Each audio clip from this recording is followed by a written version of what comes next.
Alô, alô, oba! É bom chegar, é muito bom, porque eu sei que do outro lado tem você, e você é maravilhosa, você é espetacular, você é linda, você também é lindo. Para que não haja ciúme, você também é lindo. Gente, quero muito agradecer a Yara Ferrari. Ô Yara, tô tão contente. Ela se tornou membro aqui do nosso canal, olha que bacana, virou assinante. Diz aqui o YouTube pra mim, a Zero Days, olha só, tá chegando agora, né, Yara? E eu gosto tanto desse nome, Yara Ferrari. Você sabe que a primeira, assim, grande paixão da minha vida, eu era garotinho lá em Bebedouro, ela também, uma menina. Eu tinha, sabe que idade eu tinha? 11 anos de idade. 11, ela por aí, talvez 10, talvez 10 e meio. Foi a grande paixão da minha vida, foi uma Yara. Yara lá de Bebedouro, eu não vou esquecer nunca mais. Era um amor infantil, obviamente, né? Um amor infantil. Você sabe que uma vez minha mãe trabalhava num hotel, e lá no hotel tinha o Zé Garçom. Ele se tornou muito meu amigo. Aí eu falei pra ele um dia, eu devia ter agora uns 12 anos, já estava mais velho. Falei, Zé, eu gosto de uma menina, eu gosto muito, ela chama Yara. O que eu faço, né? Eu fui me aconselhar com ele. Ele falou, convide-a para ir ao cinema. Em Bebedouro havia sessão matinê. Vocês lembram daquelas sessões matinê? Então não era todo dia não, em Bebedouro só aos domingos. O matinê era só aos domingos. Tinha a zigue-zague às 10h30 da manhã, lembro disso, Cine Rio Branco. E no Cine São João, o matinê 14 horas, 2 da tarde. E ele disse para mim, convida a Yara, né? Eu falei para ele o nome, para ir ao matinê com você, ao cinema com você. Eu me ensaiei tanto, mas um dia, a minha vida é assim, sabe? Sempre fui assim. Aí um dia eu me enchi de coragem, sabe? Não era fácil.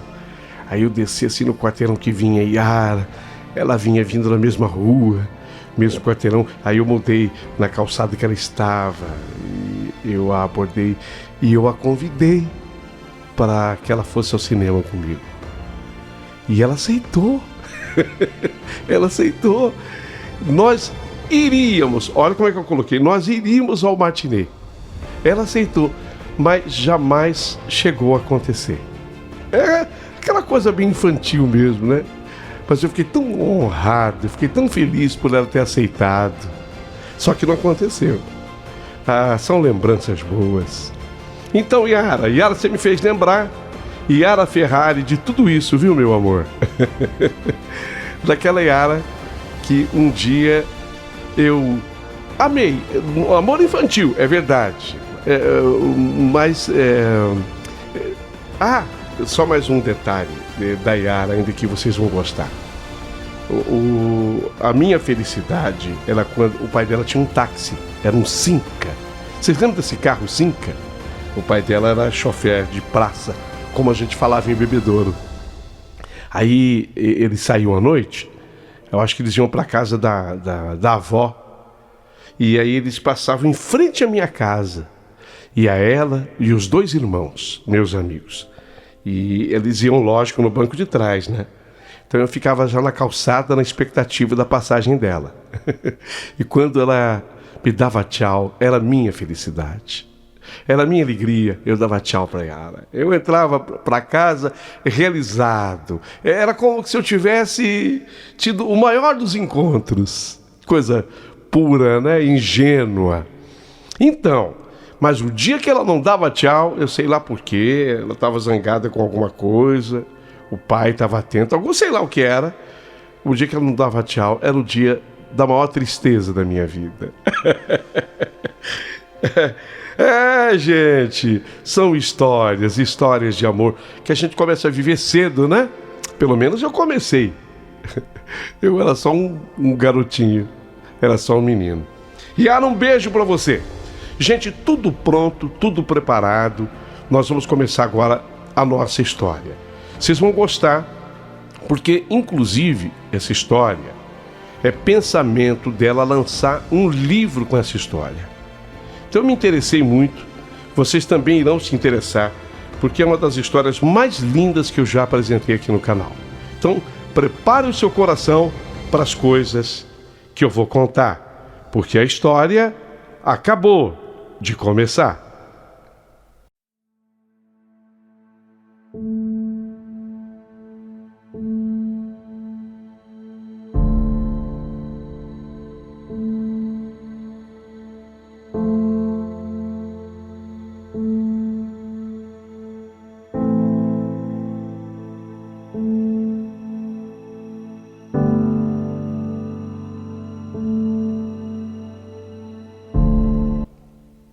Meu querido amigo Paulinho Boa Pessoa, nasci na aldeia indígena de Itapissuma,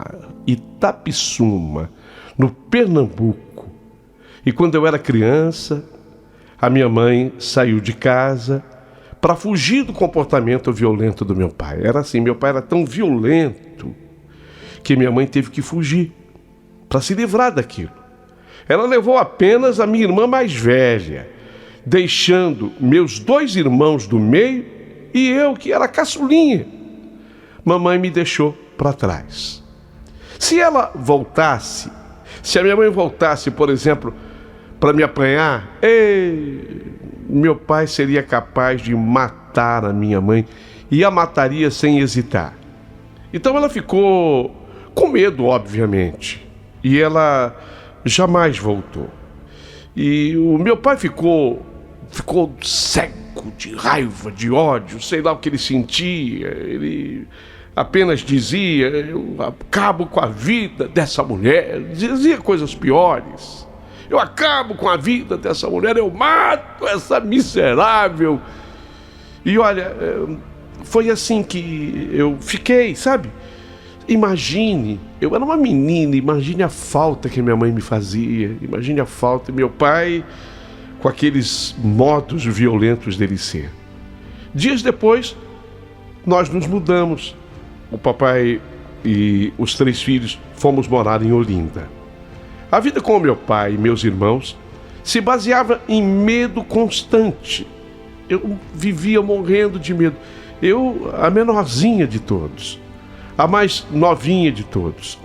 Papai, com seu comportamento violento, era ainda mais potencializado aquele comportamento dele devido ao alcoolismo. Ele bebia, ainda mais quando a minha mãe foi embora. Aí foi que ele desgarrou a beber mesmo, meu Deus do céu. Nós nunca tivemos uma casa assim decente. Então nós vivíamos pelas ruas de Olinda. Às vezes, papai, ele me dava, porque eu era menor, ele me dava para uma família cuidar. Aí a família se interessava por mim. Eu estava até gostando de ficar, porque tudo que a gente quer quando a gente é pequenininha é um lar que tenha o sentido de família. Eu até estava gostando daquilo, sabe? Mas logo meu pai se arrependia, porque no fundo, o papai, ele nos amava do modo dele, do jeito dele, mas ele nos amava, então ele se arrependia.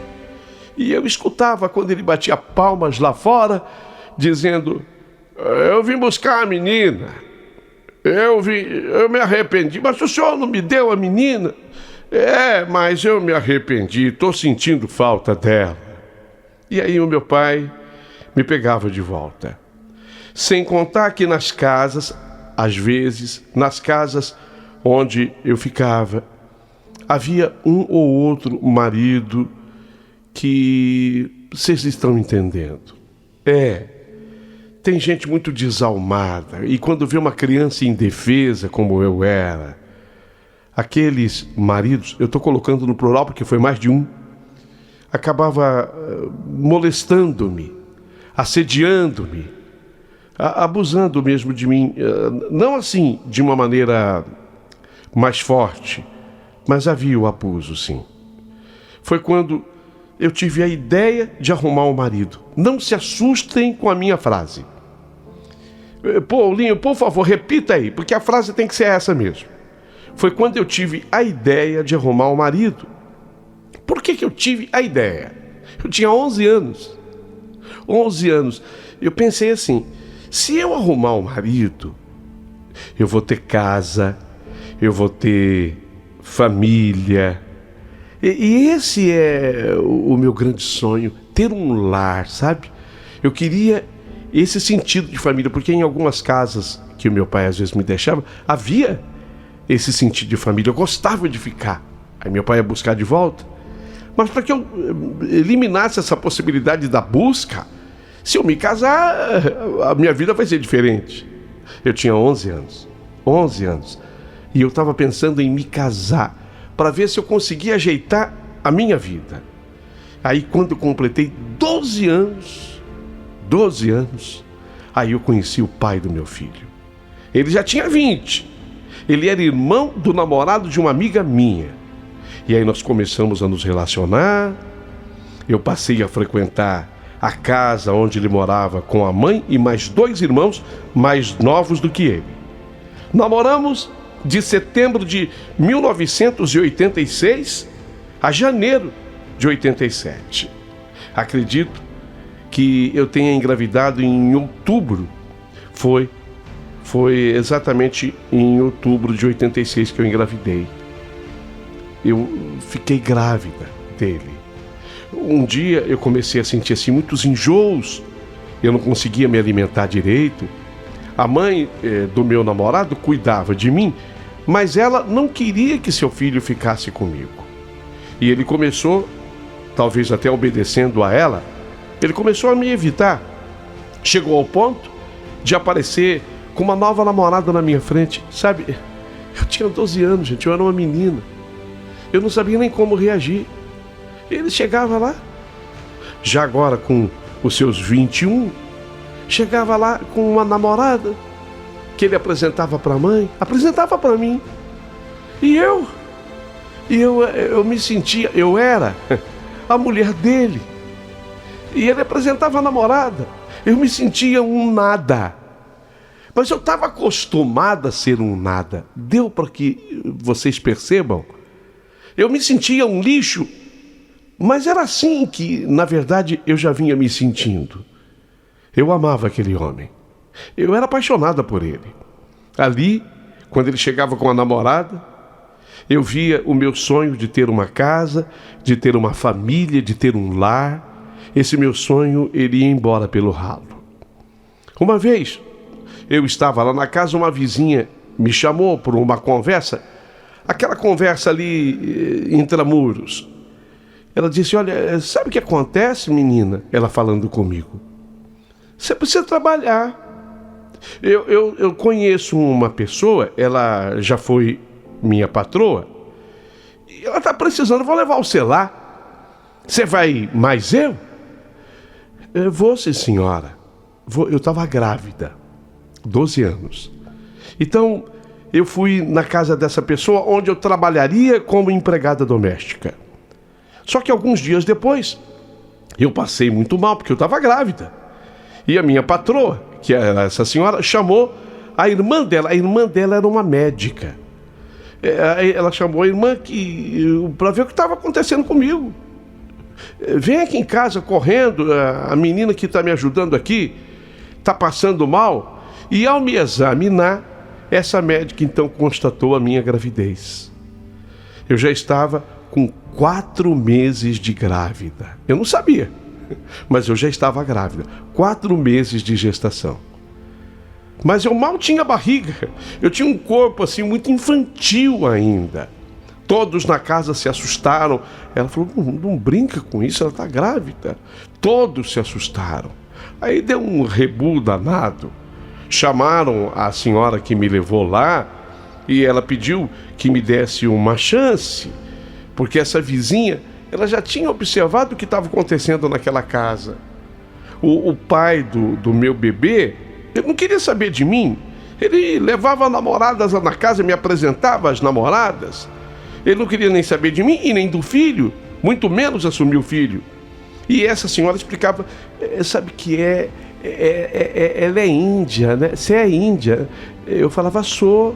Então, ela não tem família, ela não tem a mãe, ela Não tenho pai? Eu tinha. Eu tinha tudo isso, mas ela estava explicando como eu era. Ela não tem família e se vocês puderem ajudar, coitada, coitadinha, eu tenho pena. Então aquela médica, a irmã da minha patroa, a que me havia examinado e que descobrira que eu estava grávida de 4 meses, ela me fez um convite. Falou: quer ir para São Paulo comigo? Eu moro lá. Eu estou aqui a passeio e acabei vindo te atender exatamente por estar aqui. Foi uma coincidência. Vamos embora. Vamos para São Paulo. Lá eu terei como te ajudar. Como o pai do meu filho não me procurou e eu já não tinha mais nada a perder mesmo. O que eu tinha a perder, gente? Com 12 anos, grávida. Eu aceitei. Eu achei que pudesse ter uma vida melhor longe dali. Quem sabe São Paulo fosse o caminho. Ainda mais que eu viria com aquela médica. E quem sabe? Antes de eu ir para a capital dos paulistas, todo final de tarde, eu me lembro perfeitamente. Eu caminhava pela praia de Boa Viagem em Recife, isso depois de trabalhar bastante.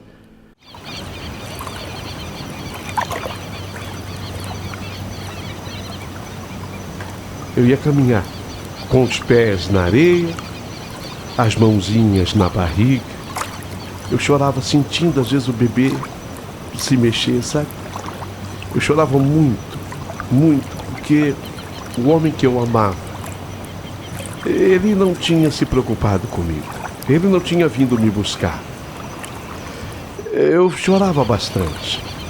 Meu pai, é bom que eu explique, ele ficou sabendo sim que eu estava grávida. Mas isso para o meu pai foi irrelevante. Ele não ligou, não se importou. Era irrelevante para ele. Meu pai queria que eu assumisse a minha vida, que eu me cuidasse e acabou. Então, quando foi no dia 10 de março de 1987, eu cheguei à cidade de São Paulo.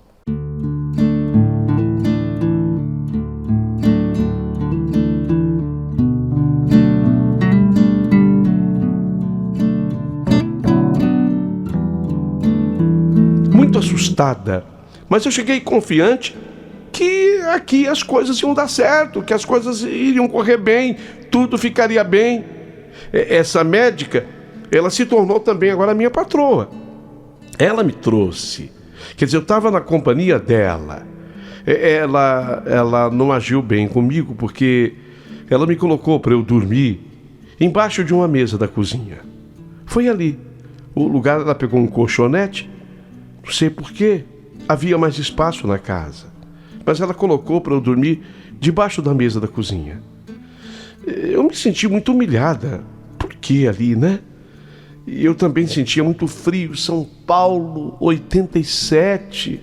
O inverno para mim era tão rigoroso, ainda mais eu, que tinha vindo do Nordeste, Pernambuco. Eu sentia um frio e eu pensava, por quê? Por que ela me colocou para eu dormir aqui debaixo dessa mesa de cozinha? Lá nessa casa eu cozinhava, eu lavava, eu limpava. Era um apartamento, limpava todo o apartamento. Não é que eu não trabalhava, não. Eu trabalhava e trabalhava feito gente grande, embora eu tivesse 12 anos. Comecei a fazer o pré-natal no hospital, pelo menos nisso. A médica realmente me ajudava bastante. Me levou para o amparo maternal. Um dia, a minha patroa me chamou assim para uma conversa. Não era um diálogo, não. Eram determinações dela. Olha, me escuta. Você vai ter que doar o seu filho. Você não vai poder ficar com ele. Você está entendendo? Você só tem 12 anos. Não vai dar. É muita responsabilidade ficar com uma criança. Uma criança tem muitas necessidades. Você própria é uma criança, entende? Você vai ter que doar. Você vai ter que dar o seu filho. Eu não acreditei no que eu estava ouvindo. Fiquei assustada. Eu não queria aceitar. Mas eu não quero dar o meu filho. Ela insistia, dizendo que eu não podia cuidar de um bebê. Você é analfabeta. Você já se tocou que você é analfabeta? Você não sabe ler? Você não sabe escrever? O que você vai fazer com o bebê? Não, esse bebê vai sofrer, você vai fazer com que ele sofra. O melhor, escuta-me, o melhor que você tem a fazer é dar o seu nenê. Você vai fazer isso. No fundo, eu sempre tive a esperança de que alguém iria chegar ali naquele apartamento, me resgatar e que tudo ficaria bem. Eu ainda pensava no pai do meu filho. Quem sabe, né? A vizinha continuava, a vizinha que me indicou para a patroa, que conversou com todo mundo, ela vai falar para ele, eu imaginava. A vizinha vai falar para ele, e aí ele vai ficar com pena e ele virá atrás de mim. E quem sabe possamos nós dois ficarmos aqui nessa cidade maravilhosa de São Paulo, longe daquelas namoradas feias que ele arruma por lá. A minha cabecinha infantil pensava assim, e eu ainda acreditava piamente nessa hipótese. Mas, obviamente, não foi o que aconteceu. Chegou o dia de eu parir o meu bebê. Era 15 de junho de 1987. Me lembro de correr de um lado para o outro no corredor do hospital, de tanta dor.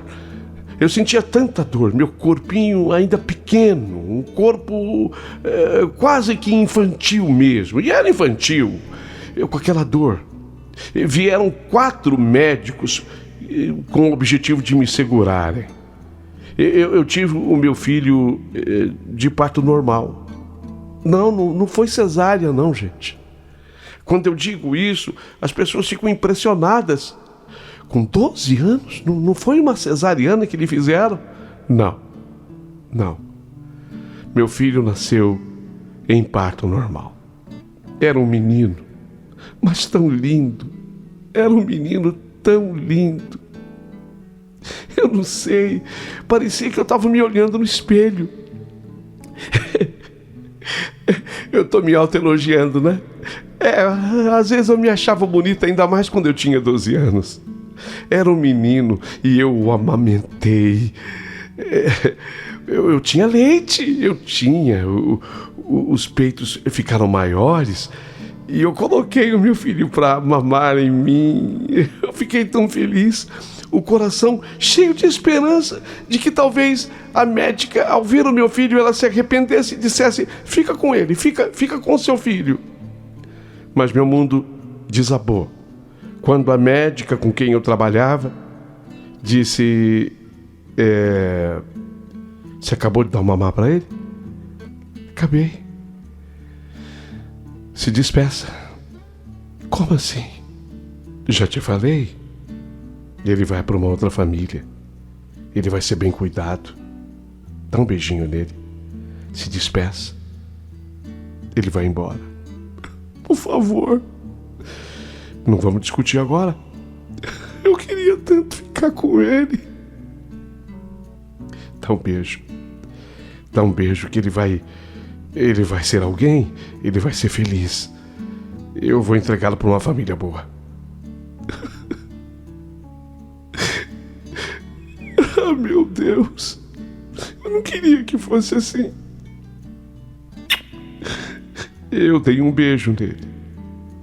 E ela pegou o meu nenê e levou. E eu me joguei em cima da cama daquele hospital.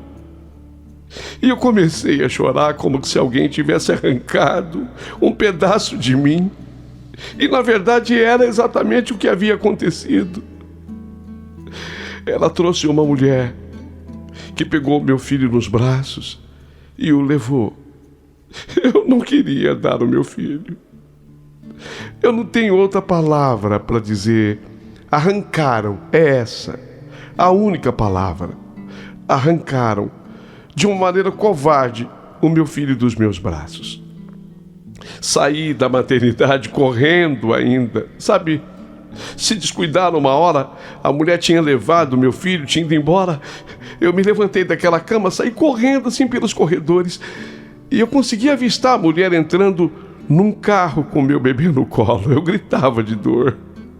Mas não era uma dor física, era uma dor de alma, era uma dor no coração. Aquilo parecia dilacerar a minha alma. Eu sentia algo inexplicável. Eu jurava que não suportaria tanta dor. Tive que tomar remédio. Lá mesmo no hospital me deram remédio para eu secar o meu leite, porque meus peitos se encheram de leite, vazava leite. E eu, tão novinha, coisas da natureza humana, coisas que não se explicam, ou quem sabe se explica. Meus seios doíam, tive muita febre. Então a doutora disse que eu precisava registrar o meu filho. Essa parte eu não entendi direito, porque meu filho foi levado. E ela disse, não, mas você precisa registrar o seu filho. Eu sempre adorei, amei o nome Bruno. Eu tinha esse nome na minha cabeça. Meu filho, se um dia eu tiver um filho, o nome dele será Bruno. Eu amo esse nome. E eu não pensei duas vezes. Seria o nome do meu filho e do meu menino, Bruno. Então vamos registrar com o nome de Bruno. Ela assegurou que o casal que ficaria com ele, com certeza, iria mudar o nome. Era apenas um nome para registro. Tudo bem, você vai escolher o nome Bruno, ele vai ser registrado assim, mas com certeza depois a outra família vai mudar o nome dele, tá? Um mês depois, eu pedi à minha patroa para me colocar em contato com os pais adotivos do meu filho. Eu precisava... Foi assim um diálogo com ela, dentro da minha inocência. A senhora me leva só para eu falar para a mãe agora do Bruno e para o pai do Bruno, que eu quero que eles deem assim muito amor pro Bruno, sabe? Eu só queria isso, só. Eu só queria isso. Eu não vou trazer de volta, não. A senhora pode ficar sossegada. E não sei por que cargas d'água. Essas minhas palavras tocaram o coração daquela médica. E ela atendeu meu pedido. Então, eu me lembro que um casal alto, um casal assim, de gente bonita, chegou na recepção do prédio onde nós morávamos e eu estava esperando. Quando os vi, a minha voz não saía. Eu só chorava. Eu fiquei nervosa demais. Eu chorei sem parar, sem soluçar. Eu vi o Bruno, ele envolto naqueles cobertores, naquelas mantas, tão bem vestido. Que lindo, que lindo. Eu não aceitava a ideia de perder os meus filhos. O casal tentou conversar comigo, mas eu não consegui entender.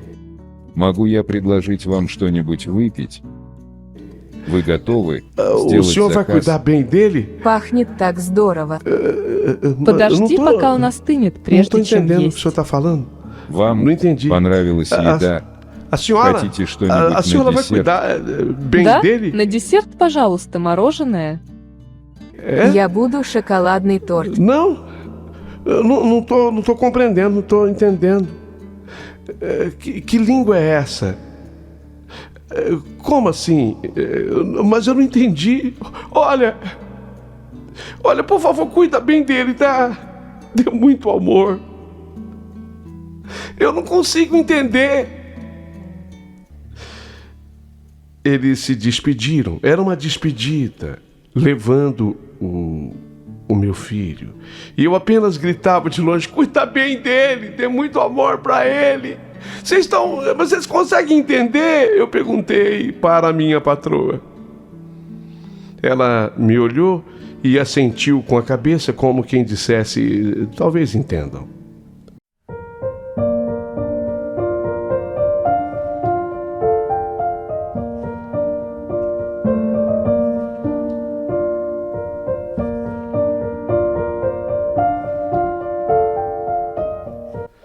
Eles não falavam a nossa língua. Eu não entendi a língua deles e, com certeza, eles não entenderam a minha. Eu, muito nova, ingênua, fiquei paralisada, sem conseguir gritar. Eu podia ter feito um escândalo naquela hora, né? Podia ter feito um escândalo, quem sabe chamassem a polícia e eu tivesse recuperado meu filho. Mas ele foi embora. Eu nem fazia ideia para onde. Fiquei muito mal. Entrei em depressão. Em depressão, eu tentei dar cabo à minha vida. Tomei vários medicamentos de uma vez só. A minha patroa, que era médica, correu comigo para o hospital, onde fizeram uma lavagem estomacal. Quando foi agosto de 1988, finalmente eu consegui me libertar, sair daquela casa. Fui morar com uma vizinha no mesmo prédio. Uma vizinha de lá. Ela havia se compadecido, talvez tivesse me ouvido chorando. Eu fui morar com ela. Eu estava furiosa até mesmo porque a vizinha me dizia: o que fizeram com você foi uma tremenda de uma maldade. Foi um crime, né? Só que também nenhuma atitude foi tomada. Depois eu fui trabalhar em outro lugar. E eu nunca mais tive contato com essa médica.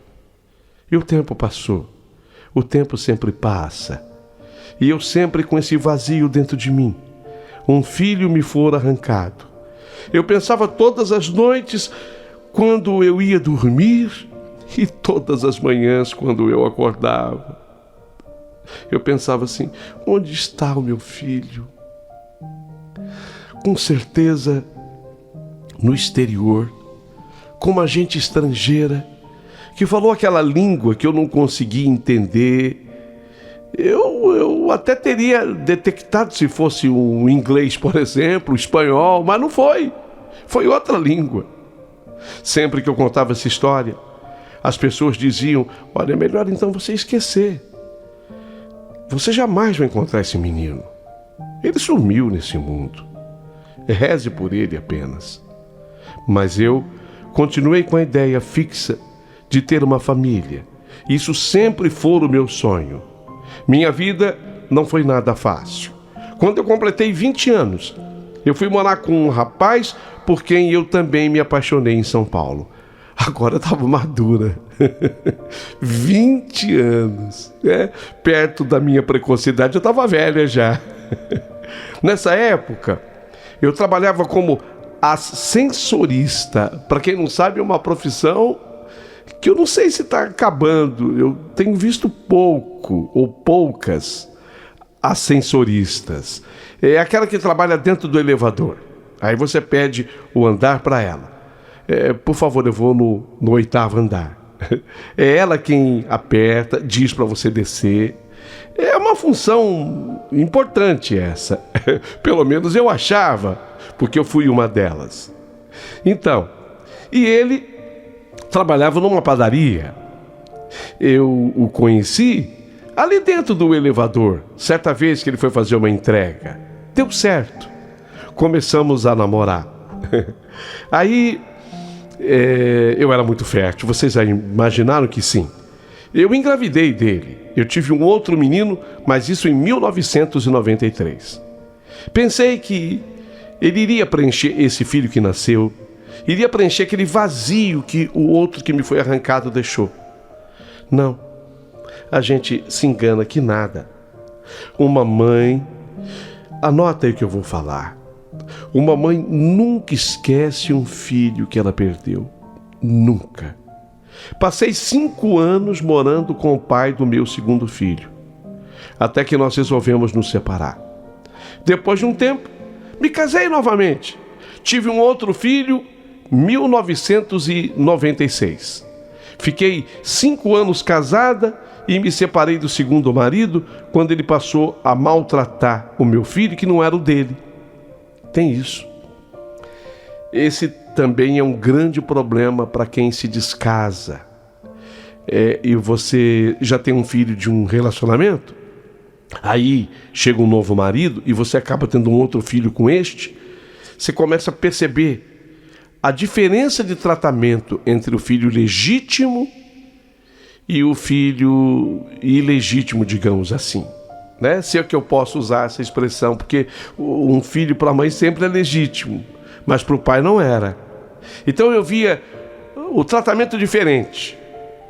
Eu falei, não, eu não vou permitir que se trate meu filho mal. Então me separei dele. Felizmente, eu consegui estudar. Lembro que a médica falou que eu era analfabeta. Eu era mesmo. Só que, pelo menos isso ela fez por mim. Ela me colocou numa escola.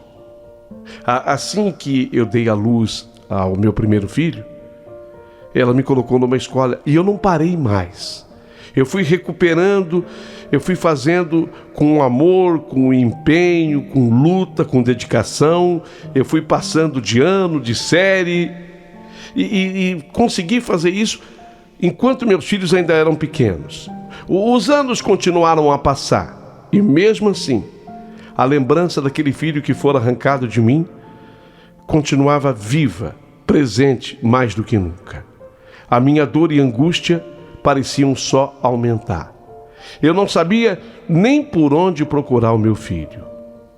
Eu não tinha o nome do casal que o adotou. Só sabia, e isso eu tinha certeza, que eles moravam fora do Brasil, que eram estrangeiros e de uma língua. A língua é diferente. Não era inglês. Não, era outra língua. Também não era espanhol, não era. Não, japonês eu teria conhecido, não é. É outra língua. Em abril de 2017, as coisas iriam começar a mudar de uma maneira inesperada. Um telefonema que eu recebi de Brasília. Aliás, será esse o título do livro que eu quero escrever. Telefonema de Brasília. Vai ser assim o título do livro, porque vocês vão entender a importância desse telefonema.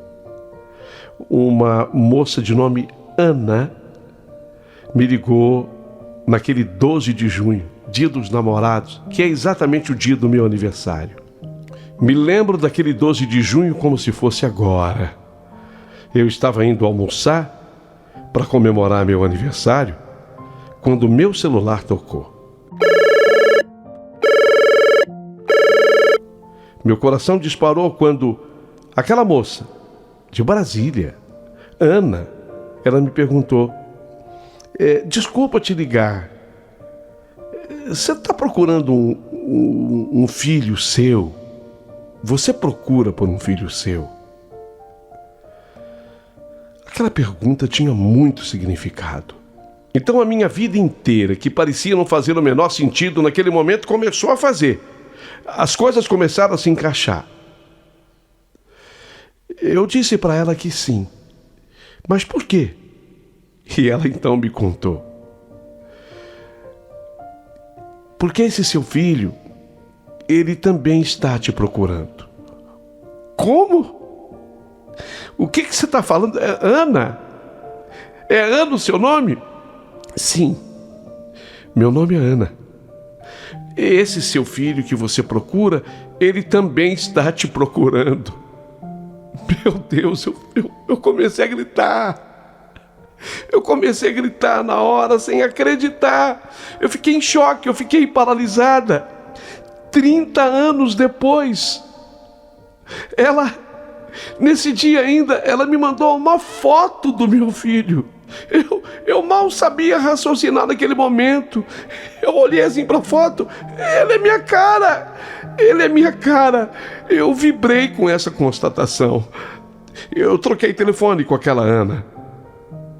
E aí, ela me forneceu também o telefone dele. Só que tinha um detalhe. Ele não falava português. Mas tudo bem, eu vou tentar me comunicar com ele. Eu vou tentar. Uma explicação. O que tinha havido é que aquela moça Ana conhecera o Bruno, meu filho, através da internet. E aí na conversa entre eles, ele disse que tinha uma mãe brasileira e que ele procurava por ela. Eu não sei como, ele tinha o meu nome, ele passou para ela. E rapidamente, numa pesquisa que ela fez via internet, ela conseguiu me localizar.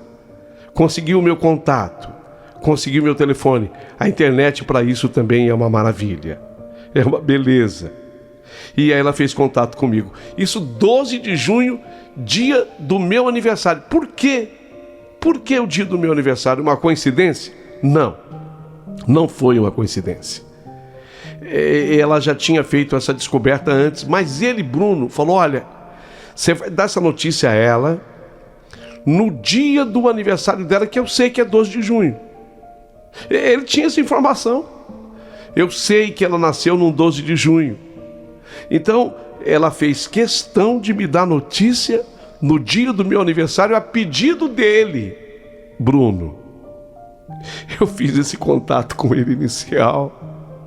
E apesar de eu não entender uma palavra do que ele falava, e talvez ele não tenha entendido nenhuma da que eu dissesse, o contato foi emocionante.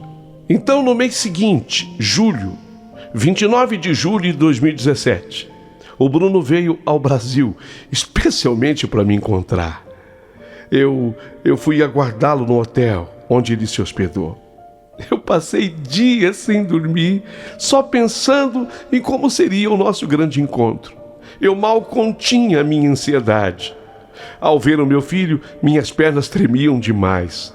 Me faltou até o chão. Acredito que esse foi, 29 de julho de 2017, o dia mais feliz da minha vida.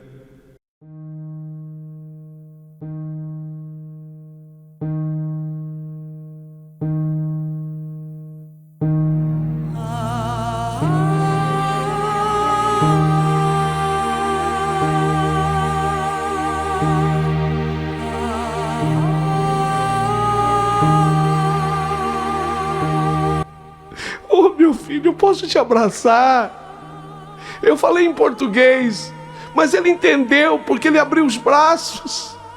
E aí eu dei um abraço dele. Filho, eu esperei para te dar esse abraço 30 anos. 30 anos. Mas como Deus é bom, meu filho, isso está me revigorando agora. Isso está me trazendo vida de volta, filho. O nosso abraço foi longo, durou minutos. Ficamos abraçados, grudados um no outro, muito emocionados. Eu chorava, ele chorava. As pessoas no hall do hotel, na recepção do hotel, que viam, também choravam. Senti, sabe, o cheiro de um filho. É bom demais, né? Você que é mãe como eu sou, de 3, você sabe que é bom demais sentir o cheiro de um filho. Parecia um encontro de almas, um encontro de outras vidas. Sabe, parecia que meu filho tinha morrido e estava renascendo. A emoção era muito grande. O rosto dele é idêntico ao meu. É impressionante. Ele é o filho que mais se parece comigo, de todos, dos 3. Tanto que nós nem precisamos fazer o exame de DNA. A Ana, a moça de Brasília, ajudou muito. Meu Deus, como eu sou grata a essa moça. Grata demais. Ela veio até de Brasília para nos conhecer. Foi quem, inclusive, ela estava no dia que ele chegou. Foi ela quem registrou o nosso primeiro encontro. Ela fotografou. Bruno, ele também foi conhecer os seus 2 irmãos, meus filhos mais novos. Foi pura emoção. Foi um dia de grandes emoções. Ele preferiu, nesse primeiro momento, ficar hospedado num hotel na Avenida Paulista. E todos os dias eu ia para lá. E eu passava o dia inteirinho com ele. E depois de uma semana, fomos a Brasília e fizemos o inverso. Desta vez fomos conhecer a família da Ana. Fomos visitá-la. Depois retornamos a São Paulo. Ele ficou agora hospedado na minha casa. Sabe como é que é? Ele era estrangeiro. Ele era estrangeiro, então ele já tinha modos estrangeiros. Ele recebeu uma educação europeia, uma educação clássica, mais rígida. E imagina como foi receber agora, pela primeira vez, o meu filho na minha casa. Eu tive a honra de dizer: entra, filho, entra, porque essa casa também é sua. É sua, filho.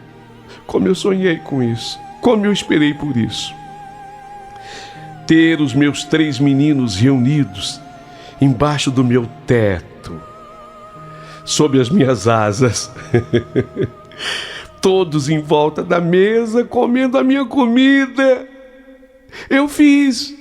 Nós não compramos em restaurante, eu fiz questão de preparar comida. Os 3 reunidos na mesa, comendo da minha comida, parecia um sonho. Bruno, ele me contou que os seus pais adotivos o criaram muito bem. E detalhe, nunca esconderam quem eu era. Vocês acreditam que... Lembra daquele registro que me foi pedido que eu fizesse, que eu dei o nome de Bruno para ele? Então, eles guardaram aquilo com eles, os pais adotivos. Então eles tinham o meu nome anotado, tudo certinho, a data que eu nasci. E quando ele cresceu, quando o Bruno cresceu, eles que não esconderam, passaram a ele: ó, isso aqui é a sua mãe biológica. Os pais adotivos também lhe registraram lá no exterior. Como os pais adotivos são russos.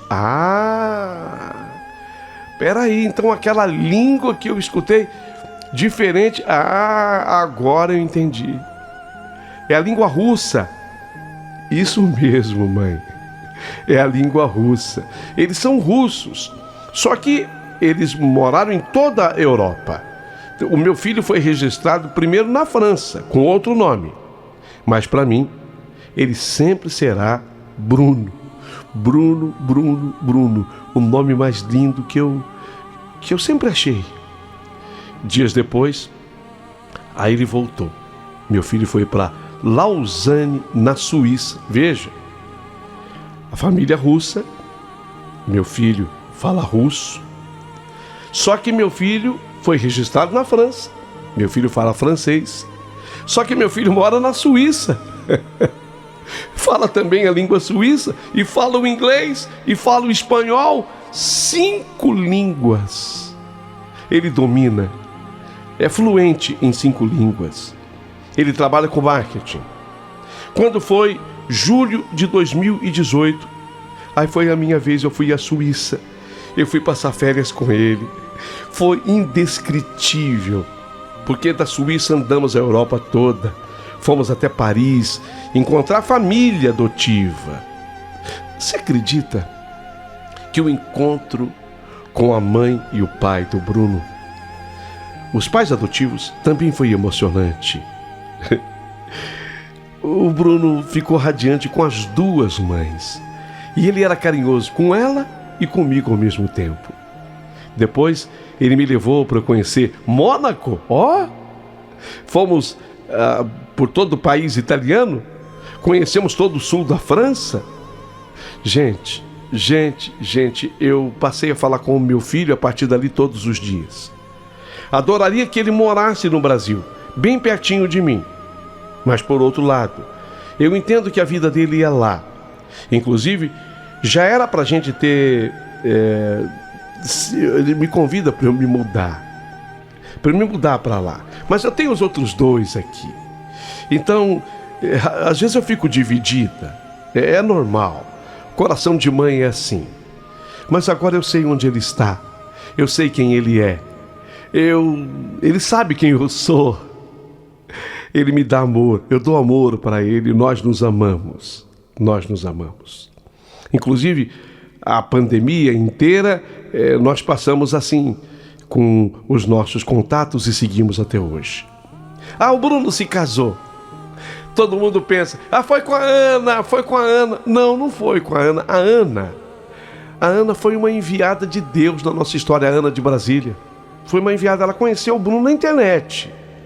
Eu não vou dizer aqui que se havia objetivo de namoro entre os 2, acho que não.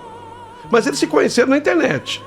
Mas, na verdade, esse conhecimento foi propiciado por Deus, único e tão somente para que nós nos reencontrássemos. Deu para entender? O Bruno jamais teve qualquer coisa com a Ana, a não ser uma amizade linda que ficou. O Bruno se casou com uma russa. Ele se casou com uma russa. Ele teve um filho lindo. Sabe como é que se chama o filho dele? Gabriel. Sim, ela é russa, mas o nome é bem assim brasileiro, né? Gabriel. Meu neto já tem agora 4 aninhos. Meu filho caçula também já tem uma menina, que é a Lívia, que já tem os seus 3 aninhos. Já sou avó. Olha que maravilha. Então eu com 36 para 37 anos, já sou avó. E posso dizer que trilhei um caminho brilhante. O meu filho é um homem lindo, trabalhador, honesto, íntegro, do bem, inteligentíssimo. Já falei, né? Ele domina 5 línguas. É um orgulho para mim. Eu não vejo a hora de estar com ele novamente, abraçá-lo novamente. Eu quero curtir o meu filho Gabriel, quero passar lá uns meses com eles, curtir, matar um pouco dessa saudade. Hoje, eu conto os meus 50, estou chegando aos 50, ó. Estou chegando aos 50.